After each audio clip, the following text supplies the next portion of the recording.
नमस्कार, आप सभी का स्वागत है स्टार सिटी न्यूज़ में। मैं इस वक्त दिल्ली के तिमारपुर विधानसभा में मौजूद हूँ। साथ में हमारा महेश प्रजापति जी हैं।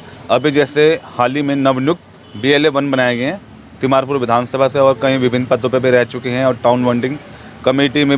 सबसे पहले बहुत बहुत स्वागत है महेश जी। नमस्कार जितेंद्र जी, बहुत बहुत स्वागत है आपका। महेश जी, पहला सवाल करूँगा, कल के महारैली रही इंडिया गठबंधन की, कैसे रही सर रैली? सर, इंडिया गठबंधन की जो महारैली रही उसमें सभी महागठबंधन के सभी नेता प्रमुख आए हुए थे और ज़बरदस्त भीड़ थी, जिससे भाजपा सरकार, मोदी सरकार के परखच्चे उड़ गए देखकर। अच्छा जी। तो और जनता का तो रुझान कहेंगे मोदी जी की तरफ जा रहा था इस समय। सर, मोदी जी को इस झूठ के अलावा कुछ नहीं आता। उन्होंने उनकी पार्टी से झूठ बोलना है। किस तरह का झूठ? जैसे हम लोग 400 पार कर रहे हैं, पहले से निर्धारित कर रहे हैं 400 सीटें पार कर रहे हैं। ये कोई नैतिक उनका वो नहीं है। तो आप क्या मुद्दे लेके चल रहे हैं महेश जी इस समय? हमारे पास कांग्रेस के हमारे राहुल गांधी ने जैसे बताया कि महंगाई का मुद्दा है, बेरोजगारी का मुद्दा है, किसानों का मुद्दा है। इन सभी मुद्दों को लेके कांग्रेस सरकार चल रही है। नारी न्याय की बातें हैं।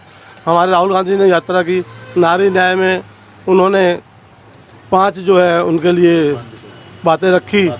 पहला जो उसमें है कि नारी को जो है नौकरियों में 50% जो है जो दी जाएगी, जगह दी जाएगी। दूसरा, 1 लाख रुपया प्रति महिला को, गरीब महिलाओं को हर वर्ष दिया जाएगा, जो हमारे नेता राहुल गांधी ने कहा। सावित्रीबाई फुले जो आवास उन्होंने बनाया, छात्रावास बनाया, उसके अंदर उन्हें रहने के लिए स्थान दिया जाएगा, उनको दुगना किया जाएगा। ये भी हमारे राहुल गांधी जी का एक वो था जो उन्होंने बताया।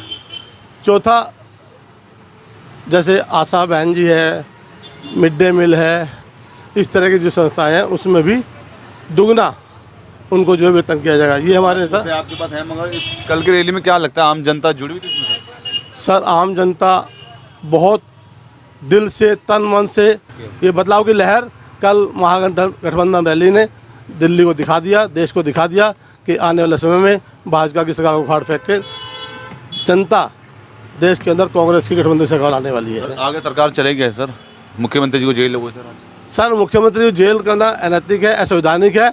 इसी का भी समाधान भी होगा, क्योंकि कहीं ना कहीं हमें लगता है कि मोदी सरकार किसी भी तरह, चाहे वो किसी भी आधार पे जी दोषी हो या ना हो, उसको दोषी साबित करके उस सरकार को गिराना चाहती है, यहाँ राष्ट्रपति शासन लगाना चाहती है, जैसा मैं समझता हूँ।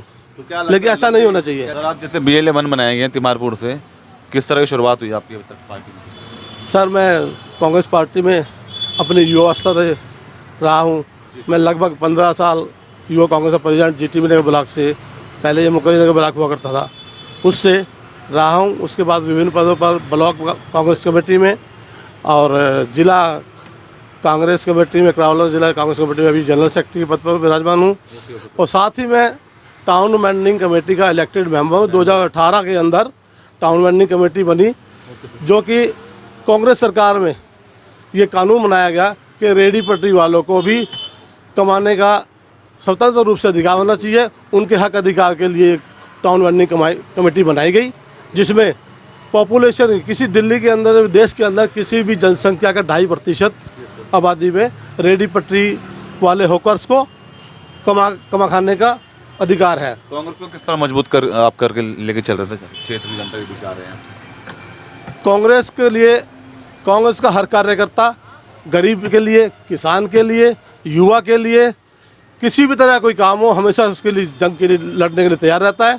और उसकी लड़ाई के लिए को देखते हुए, गरीब आदमी का साथ देते हुए, हम कांग्रेस पार्टी को सत्ता में लाने का भरसक प्रयास करेंगे। हमारा हर एक कार्यकर्ता जिला का हो, ब्लॉक का हो या प्रदेश लेवल का हो, वो सभी जी जान से कांग्रेस का साथ देते हुए, आम जनता की लड़ाई लड़ते हुए देश के लिए और दिल्ली के लिए कांग्रेस सरकार को जिताने की कोशिश करेगा, सत्ता में लाने की कोशिश करेगा।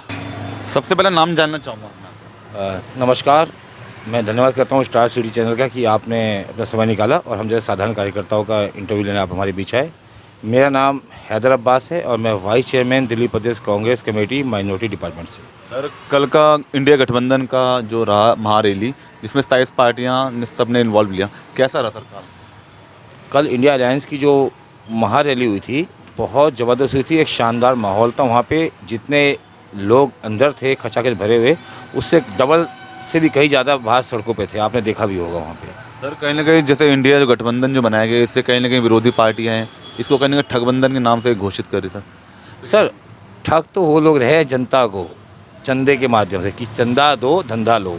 खुलेआम है, स्पष्ट है। अभी इलेक्ट्रोल बॉन्ड का अगर पूरा मामला खुलेगा तो भाजपा कहीं मुंह दिखाने के लायक नहीं रहेगी। कहीं ना कहीं जितनी भी संवैधानिक संस्थाएं हैं सबको इन्होंने हाईजैक किया हुआ है, भय दिखाया हुआ है, उनके अधिकारियों को भय दिखाया हुआ है। वो उस डंडे के बल पे काम कर रहे हैं और जो विरोधी पार्टी के जितने भी नेता हैं जो आवाज़ उठा रहे हैं उनको डरा रहे हैं, धमका रहे हैं, अपने में शामिल कर रहे हैं। अगर नहीं शामिल होते तो उनको जेल में डाल रहे हैं। कहीं ना कहीं खुलेआम ये तानाशाही का माहौल चल रहा है। सर इसमें प्रधानमंत्री का चेहरा कौन रहेगा सर? सर हमारे देश में हर पार्टी में मजबूत लोग हैं, नेता हैं जो लोगों की, गरीब की, पिछड़ों की, किसानों की, मजदूरों की, नौजवानों की, बेरोजगारों की, महिलाओं की आवाज़ उठाते हैं। तो ये इंडिया अलायंस का गठबंधन इस पर निर्णय लेगा कि कौन रहेगा। तो क्या लगता है कामयाब हो पाएगा सर ये? गठबंधन बिल्कुल कामयाब होगा, अब कामयाब है और कामयाब था। और आगे आप चुनाव परिणाम जब आएंगे 4 जून को, आप देखोगे इंडिया गठबंधन की सरकार बनेगी केंद्र में।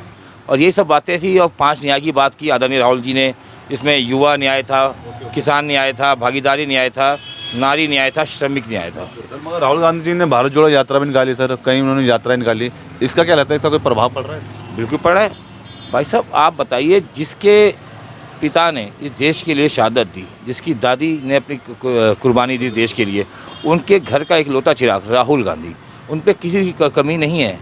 चाहे तो आरामदायक जीवन जी सकते थे, लेकिन वो उस कांग्रेस को प्रदर्शित कर रहे हैं जो देश की आज़ादी से पूर्व से लेकर अब तक चली हुई आ रही है कि हम लोग इस देश के लोगों के लिए, सत्ता हमारे लिए महत्वपूर्ण नहीं, सत्ता रहे ना रहे, इस देश के लोग, इस देश की आवाम हमारे महत्वपूर्ण है। वो उनके बीच जा रहे हैं, गरीब के, किसान के, मणिपुर भी गए, हर जगह जा रहे हैं, लोगों की का दर्द बांट रहे हैं, उनका दुख है वो सुन रहे हैं। हर तरह से वो लोगों के साथ खड़े हुए हैं। ऐसा नहीं कि आज से खड़े हुए हैं, मनरेगा जब हुआ था तब भी वो तसला लेके चलते थे, लगातार संदेश देने, गरीब की झोपड़ी में बैठना हो वहाँ सबको, कोई भी ऐसा भेदभाव हमारे नेताओं में, पार्टी में नहीं जिस प्रकार ये लोग करते हैं। अच्छा, आप जो कांग्रेस को किस तरह मजबूत कर रहे हैं अपने संगठन को सर, क्षेत्र में जा रहे लोगों से मिल रहे हैं, क्या मैसेज दे रहे हैं आप जनता के? सर हम जनता के बीच के ये मैसेज है कि राहुल गांधी जी की तरह उनके सिपाही भी लगातार जनता के बीच में। हमारे पास साधन संसाधन की बेशक कमी है, मगर हमारे पास जो जज्बा है, जो जोश है, जो हमें हमारे नेता आदरणीय जन नेता हैं जो हमारे राहुल गांधी जी, उनसे प्राप्त होती है, उसी को लेके हम लोगों के बीच जाते हैं और लोगों से उनका जो संदेश होता है लोगों तक पहुंचाते हैं। उनकी जो छोटी मोटी समस्याएं होती हैं उनको दूर करने का भरसक प्रयास करते हैं। हम लोगों के साथ खड़े हैं, लोगों के लिए हैं। और कुछ मैसेज देना चाहते हैं? मैं देश की जनता से और दिल्ली की जनता से यही कहना चाहता हूँ कि आप लोग इंडिया अलायंस को अपना आशीर्वाद दीजिए, समर्थन कीजिए। राहुल जी का संघर्ष ऐतिहासिक संघर्ष रहा है और ख़ासकर ये जो पिछले वर्ष देखा होगा आपने 3500 किलोमीटर और अब लगभग 6000 किलोमीटर, 9500 किलोमीटर पैदल यात्रा करना, लोगों के बीच जाना कोई आम बात नहीं है। तो ये जन नेता हैं, जन नायक हैं। ये इनका जीवन आपके लिए, हमारे लिए, भारतवासियों के लिए है। तो इस देश को बचाना है, लोकतंत्र संविधान को बचाना है और आपके अधिकारों के लिए जो भी आपके लिए न्याय की व्यवस्था होगी उसको आदरणीय राहुल गांधी जी के नेतृत्व में सब मिलकर पूरा करेंगे। धन्यवाद।